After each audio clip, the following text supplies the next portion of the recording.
My sister Jenna and my brother Mark sold my house while I was in the intensive care unit.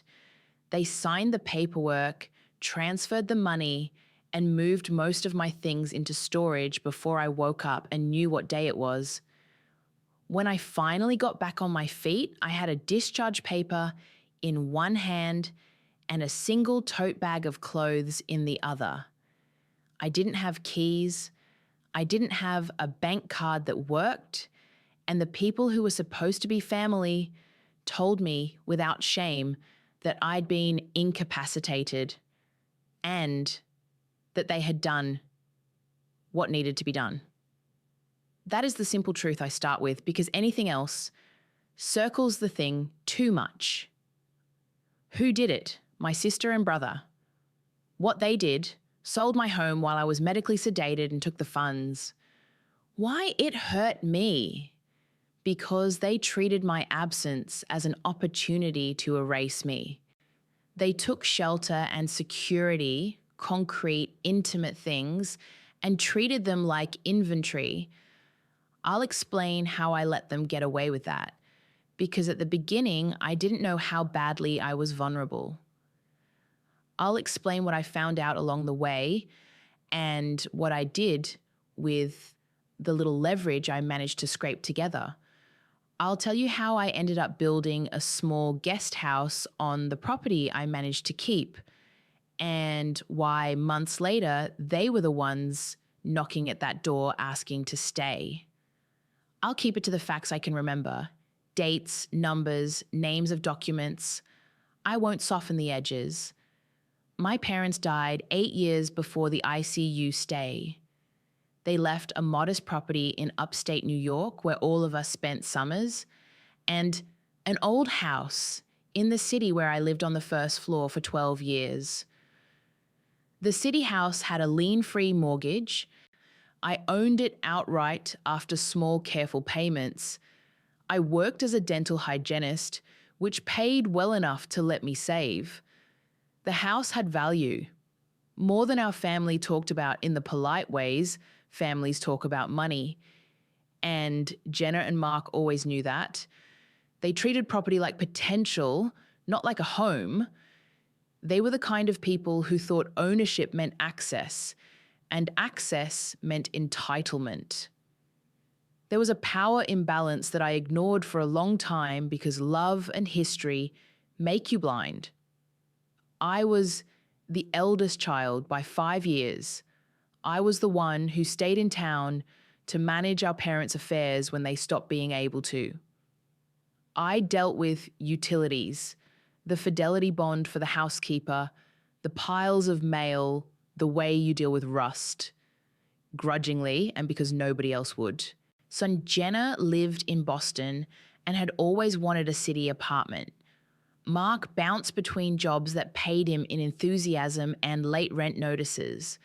They were financially precarious in ways I was not. They knew I had savings. They knew I had the house.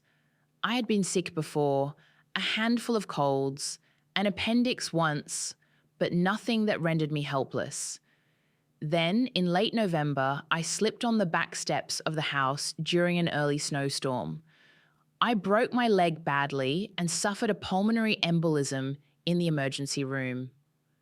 2 days later, I was moved to the ICU for observation, sedated, disoriented, a tube in my throat at some point, the world a fog of beeping machines and clinical light. My physician notes would later say, stable, but at risk. But the moment was raw. I couldn't sign anything.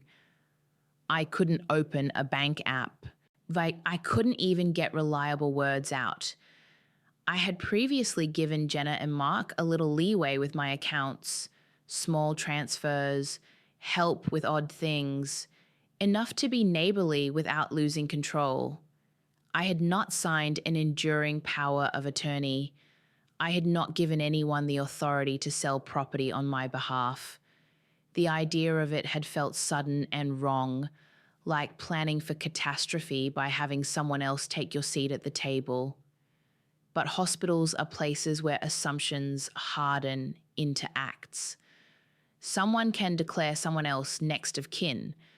Someone with a calm voice and a driver's license can be believed. What I later learned is that one of them, Mark, went to the hospital administration and presented himself as my representative. There are layers here. The hospital keeps records of who visits, who signs what for release forms. The hospital will, in a crisis, accept statements from family members about durable medical power if no formal document exists, and it will allow certain logistics like taking possession of the patient's phone, turning off voicemail or forwarding if the patient is incapacitated. That is how Mark came to have my passwords, at least temporarily. Jenna was already at the house, they said later in flippant tones, clearing things out so it wouldn't sit empty and gather drafts. They both signed a document, or claim they did, that allowed them to act in my name for an emergency. The title company didn't need a long trail when someone walked in with identification, a notarized signature, and a story about a house that couldn't be maintained during the patient's incapacity. The house was listed, the showing was arranged. The buyers were a young couple who wanted something with character and a small yard. They made an offer faster than I had ever seen. The house sold for a little over $300,000. After agent fees and closing costs, a sum of about $273,000 was wired to an account that, in the records, listed family member account. The closing took place 10 days after my admission. I remember waking up in a small room with a nurse who said I had been lucky. My pain meds were cut back because they wanted me awake. The first clear thought that came into focus was not fear of the embolism, not the memory of slipping on the step. My first clear thought was a question about my keys. Someone from social work handed me a discharge plan and phone numbers. The hospital called a rideshare.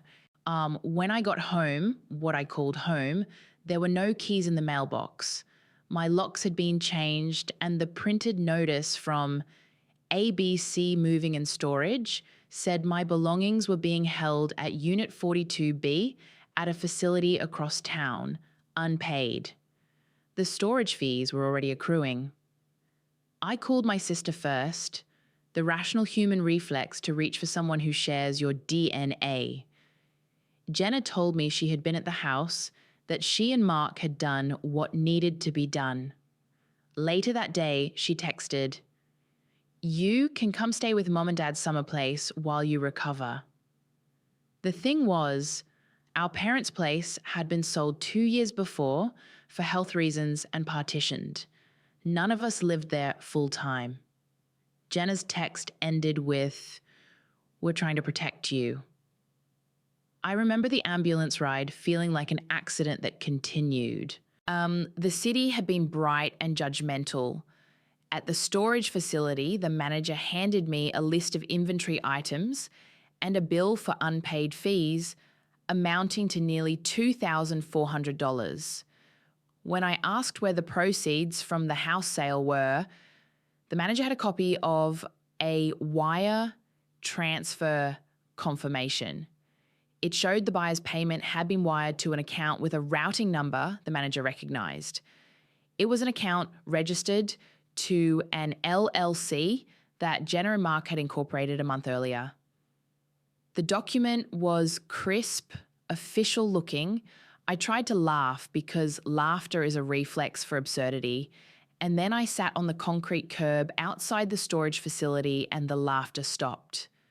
That was the first wave of escalation. They had sold my home. They had moved everything. They had channeled the proceeds through an LLC to make it look clean. My reaction then was a stunned, legalistic outrage, call an attorney, get emergency injunctions.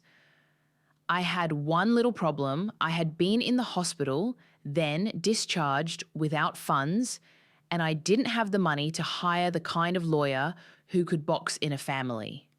I called a public legal aid number, and they gave me the name of a paralegal who worked odd hours. I borrowed $200 from a coworker to get a consultation. The paralegal told me the most likely outcome, if I were to pursue litigation, would be a messy discovery of signatures and possibly recovered funds down the road, but in the short term, my siblings could claim they acted in my best interest. Then they tightened the squeeze. They called my employer. This is the next escalation, and told a story about my fragility and how I should not return to work until I had fully recovered. My employer, not wanting to be liable, placed me on an extended medical leave of absence. During that time, I lost 70% of my regular income. The efficiency of their plans was something I had not anticipated. They had not only moved my physical things and my money, they had pulled at the scaffolding of my life. Without income, without a home, the options for legal action dim. They started to ignore my calls, or they answered with thin politeness and redirected the conversation to logistics that made them look like concerned relatives. "We're keeping your bank cards safe," Jenna would say. "We're just making sure nothing gets stolen," Mark would explain. I could hear the calculation behind the words. I felt like a patient in my own memory, watching decisions being made by people who had slid into authority and liked the taste of it. A second wave of betrayal. They began to tell other people I had signed over things. To friends, to mutual acquaintances, to the title company that handled the sale, they repeated that I had given them permission. The title company, when contacted, produced a signature. The hospital records produced a notation that someone present had consented on my behalf, so the buyer's attorney showed me a copy of an alleged signed power of attorney. The signature looked like mine in the way that photocopies can look like a thing. It had the swirls my mother used, not mine exactly. I was told it was inconclusive. I was told the buyer had acted in good faith. My reaction shifted from legal action to small, furious salvage. I lived for a while in a succession of sofas and spare rooms. I paid the storage bill with the last of my credit card to get my toothbrush, my favourite books, and a cardboard box of photographs. I lost the ability to keep any dignity with other people. I accepted help because I had no choice. And that is a particular kind of humiliation I had never imagined. Sitting in someone else's salon chair while they asked about my health, and then looking down at my hands and seeing that I no longer had rings that had been in my possession for years because they had vanished at the time of the move. Every change kept making the situation worse. Mark called my landlord. This was before I owned the house, Free and Clear, the landlord for the upstairs apartment, and told them I was not able to maintain the property, and the landlord, in turn, increased our rent after months of allowing a discount, arguing that the market was rising. The landlord wanted a guarantee he knew I couldn't provide. At work, I got memos about return to work dates that were pushed back at the request of medical staff Jenna had spoken to. It felt like a tide. Each claim they made, each small bureaucratic request, shifted an institution to their side. None of what they did was violent in the physical sense. It was a sequence of slow administrative erasures that used paperwork, the inertia of systems, and people's goodwill to make me disappear. The most devastating thing was how quickly and easily each person seemed to accept the story that I had become incapable of managing my affairs. There was a cruelty in the way everyone around me assumed incapacity equaled removal of agency. The low point came quietly and without fanfare on a night in February, 3 months after the sale. I had been sleeping in a shelter for women for a few nights because the couch I'd been on was no longer available. There was a thin fluorescent light overhead. It hummed. And I had a small paper cup of hospital tea and a blanket that smelled faintly of bleach. I was trying to hold on to a single decision.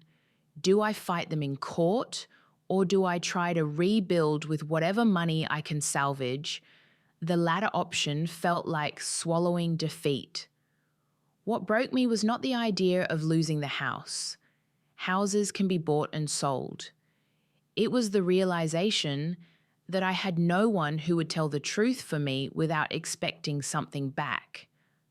I had always imagined family as a safety net you never had to cash a check on.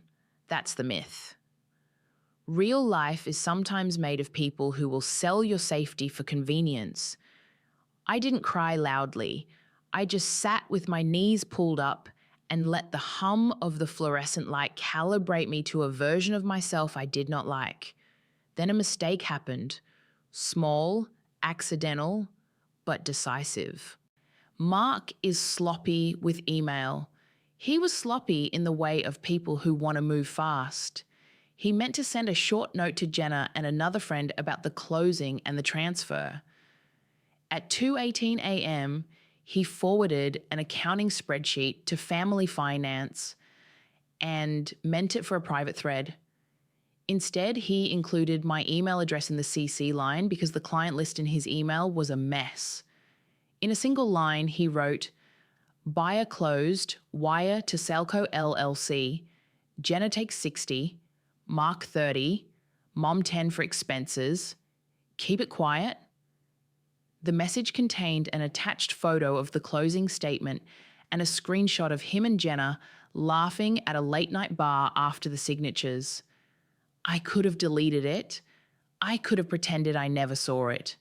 Instead, I saved it. It felt small at first. Evidence is paper and pixels and only becomes a thing when someone notices it enough to act.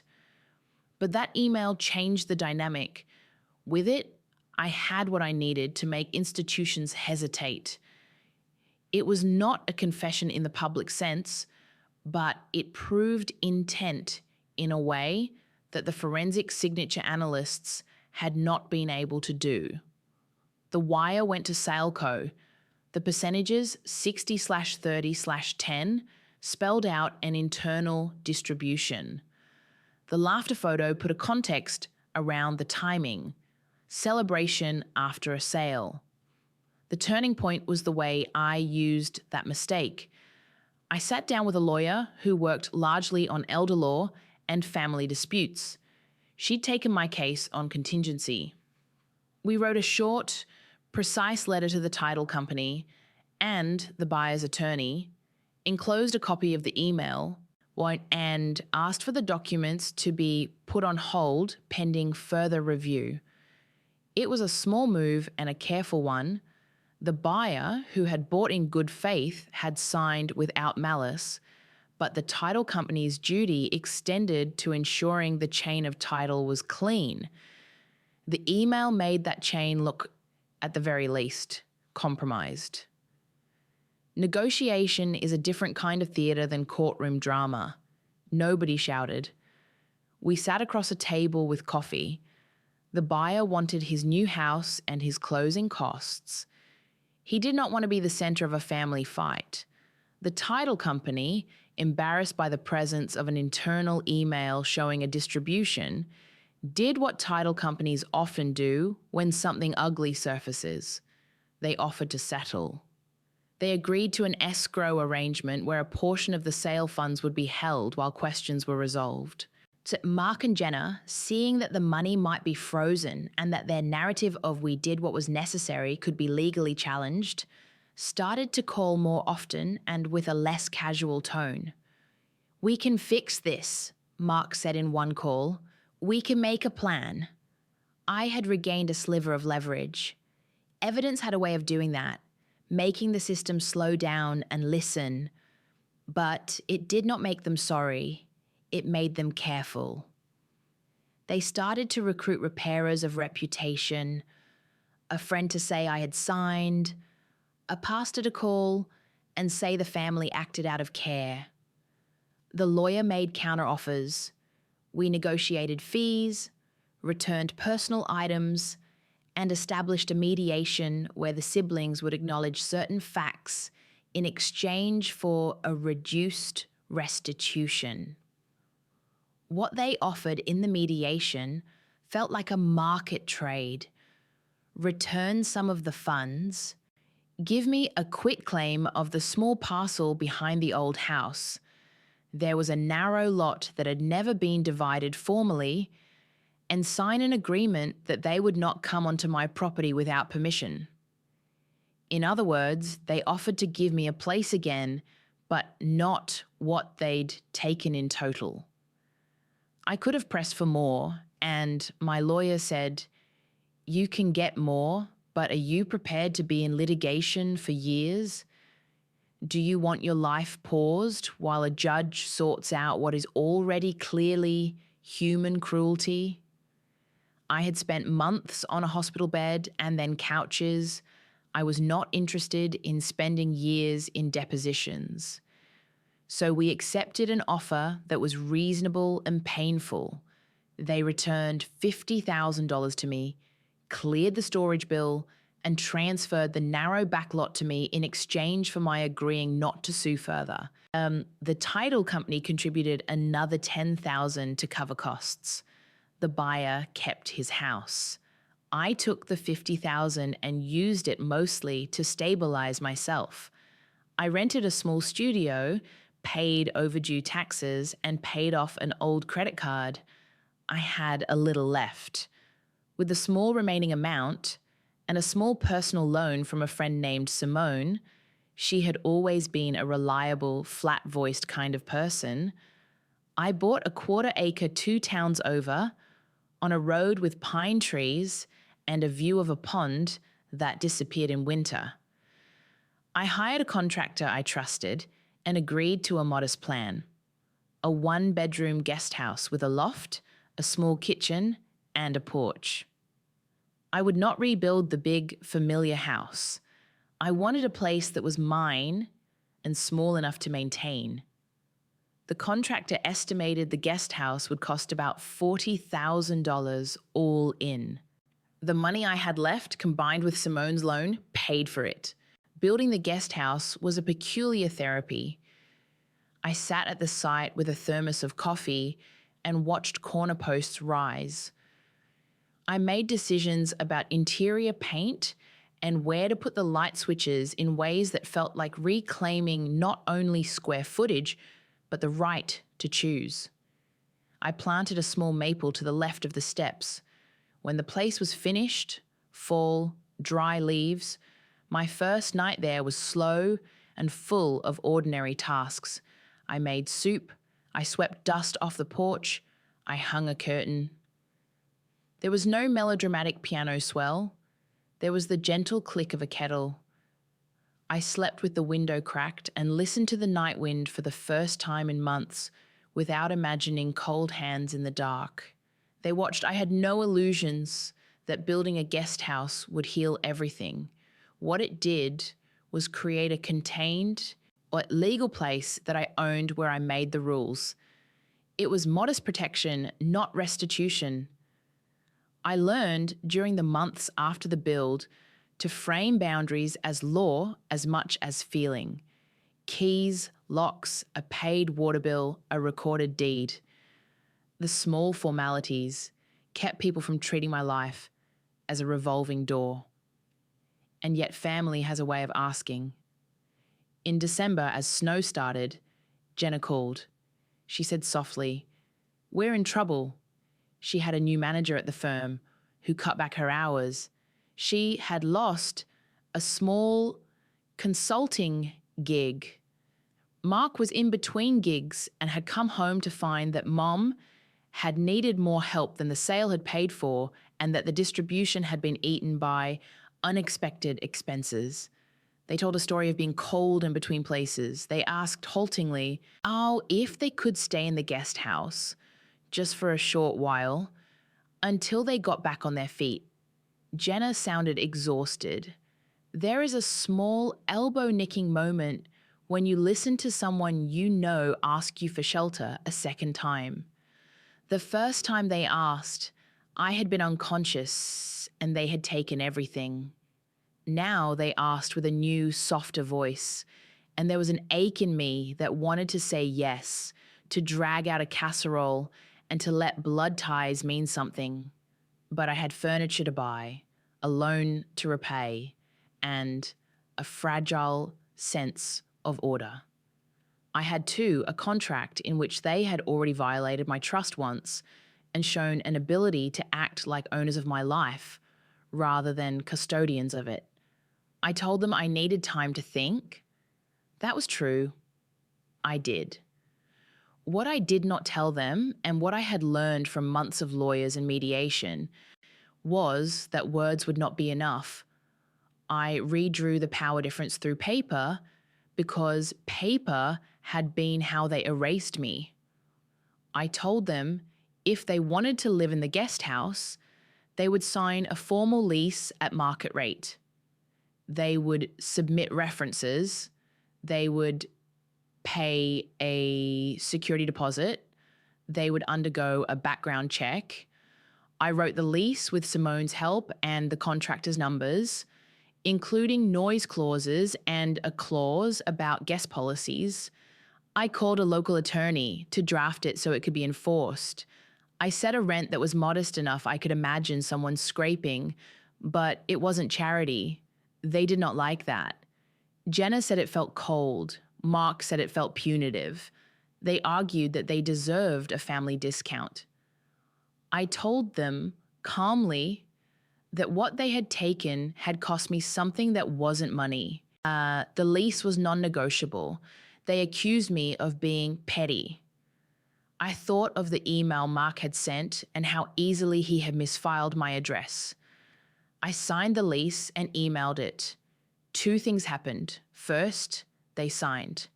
Second, they showed up 15 minutes later with boxes and a truck and the same casual disrespect they had shown before, but now their faces had a different expression. The expression of people who had been made to count the cost. The new dynamic was clear and day to day. As tenants, they were responsible for rent, for utilities, for repairs beyond normal wear. I had a legal right not to let them into certain spaces at certain times. I had a right to evict for violations. The power shifted because I had formalized a transaction. It sounds bureaucratic, and it was, but bureaucracy is an architecture that keeps certain types of people honest. Living with them in that way was not a healing retreat to a pastoral family. Shared meals were awkward. Jenna cried once at the kitchen counter over a casserole she made and apologized in a way that seemed rehearsed. Mark left dirty boots in the doorway. They expected me to be grateful for their presence, and I expected punctual checks and respect for boundaries. The first month, they paid their rent on time. The second month, they were late and paid partial. I issued a polite notice under the lease. They responded with fuller payments and a promise. Promises, I had learned, were not reparations. I wanted actions. The consequences in the longer term were mundane and precise. I was no longer homeless. I had an income stream that covered my loan and allowed me to build a small emergency fund. I had legal documents that meant if they tried to do what they had done before, I would be quicker to call an attorney and to show the title company their signatures and the email. Their dramatics didn't vanish. Family dinners turned into meetings about renovations and bills. There was a slow recalibration of roles. They were tenants. I was the person with keys and authority. Emotionally, the cost was different. I lost the easy belief, maybe naive, that once people are seen as wrong, they will be different.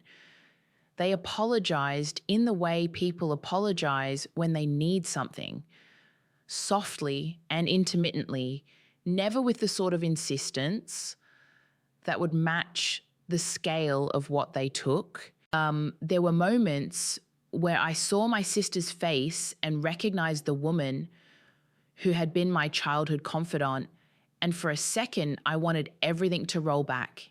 It didn't. Life doesn't compress that way. What I gained was a narrower thing, a sense of being able to manage my own affairs again. It was not a triumph.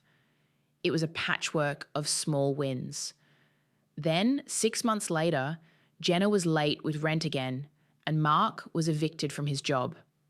They stood on the porch one evening in a way that was familiar, hands in pockets, shoulders lifted in a way I used to find charming, and said plainly, "We're sorry.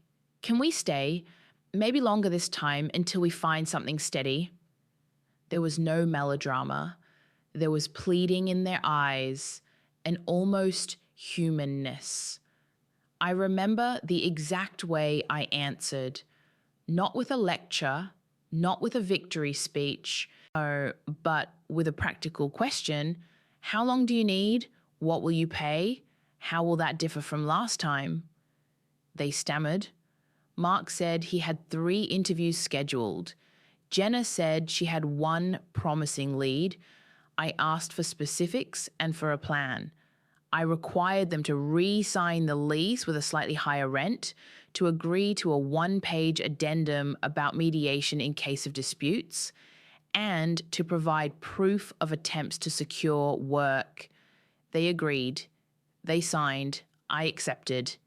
If you are hoping I close this as a moral fable, if you want an unequivocal ending where they weep and the family hugs, I'm not that kind of narrator. What happened next was less cinematic. They lived under the same roof with different names for roles. I felt stoic relief and also a persistent bruise. They were not saints. They were not destroyers either. They were complicated people who had made a choice to take advantage and later to ask for help. The difference between begging and bargaining, in our case, had been the thin paper of a lease. Months later, on a spring morning when the maple had begun to unfurl leaves, Jenna came up to the porch and said, "Thank you." She was thinner than she had been in the winter, as if worry had been a diet. "I don't know how to say it," she continued. "We were wrong. We were scared and stupid." It sounded like a sentence tested in the mouth. Mark, in the kitchen, put the kettle on and nodded. It was not a confession that restored what was taken. It was a small human admission. The consequences for them were real. They had rent to keep up with, references to build, employment responsibilities. The consequences for me were also real. I had to live in the same town as people who had betrayed me. I had to let the sound of their voices come through the walls and decide again and again whether to answer with coldness or restraint. I had to learn to hold both facts at once. They had hurt me, and they also sometimes made good soup. When people ask me what I would have done differently, there is no simple answer. I regret allowing any of my personal documents to be accessible in ways that could be used against me. I regret the naivete that believed blood would be an adequate safeguard, but regret is not a tidy moral. It is something that sits in the shoulder and aches. Now, when someone knocks on my guest house door and asks to come in, I lock my habit of naivete in a drawer. I check the lease. I ask for a signed statement. I make sure the rent is paid into an account I control. I have learned to treat love with paperwork. It is not pretty, it is practical, and in practical things there is a kind of peace. I tell this story because the small particulars matter.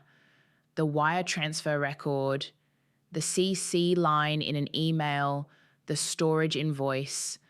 Those things will be boring in court, but they are the bones of what I lived through. The scandal of it is not a single dramatic moment, but the way many small everyday choices add up until you wake into a life you did not recognize. If you've stayed with me this long, I'll end with a small, straightforward ask. If this story touched you at all, please leave a like. If you want to hear more and follow what happens next, subscribe. And if you've ever had to redraw family lines in a practical way, putting agreements where you used to have trust, tell me in the comments. I read them and I'll reply.